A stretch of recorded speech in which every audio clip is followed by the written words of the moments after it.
স্বচ্ছ নেতৃত্বে পরিবর্তনের অঙ্গীকার।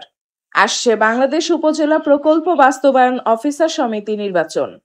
আগামী 15ই নভেম্বর 2025 অনুষ্ঠিত হবে এই নির্বাচন।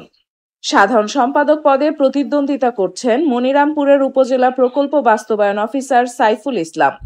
যশোর মনিরামপুর থেকে আব্দুল্লাহ আল মামুনের পাঠানো তথ্য ও ভিডিও চিত্রে দেখুন বিস্তারিত। স্বচ্ছ নেতৃত্বে পরিবর্তনের অঙ্গীকার, এই স্লোগানকে সামনে নিয়ে আসন্ন বাংলাদেশ উপজেলা প্রকল্প বাস্তবায়ন অফিসার সমিতি নির্বাচনে অংশ নিচ্ছেন সাধারণ সম্পাদক পদপ্রার্থী সাইফুল ইসলাম। তিনি বর্তমানে মনিরামপুর উপজেলার প্রকল্প বাস্তবায়ন অফিসার হিসেবে দায়িত্ব পালন করছেন।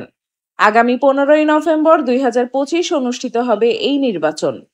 সাইফুল ইসলাম বলেছেন, সততা ও স্বচ্ছতার মাধ্যমে উন্নয়ন প্রকল্প বাস্তবায়নে কর্মকর্তাদের মর্যাদা ও পেশাগত দক্ষতা আরও বৃদ্ধি করাই তার মূল লক্ষ্য। আপনাদের মাধ্যমে আমার বাংলাদেশ উপজেলা প্রকল্প বাস্তবায়ন কর্মকর্তা এবং যারা আমার সম্মানিত এবং আমার প্রিয় সহকর্মীগণ রয়েছে তাদের আমি আশ্বস্ত করতে চাই, আপনারা যদি আমাকে জয়যুক্ত করান, আমি আপনাদের পাশে থেকে আমি আপনাদের সকল ধরনের স্বার্থ সংশ্লিষ্ট দাবি দাওয়া পূরণ করবে আপনাদের জন্য আমি কাজ করবো ইনশাআল্লাহ। ধন্যবাদ।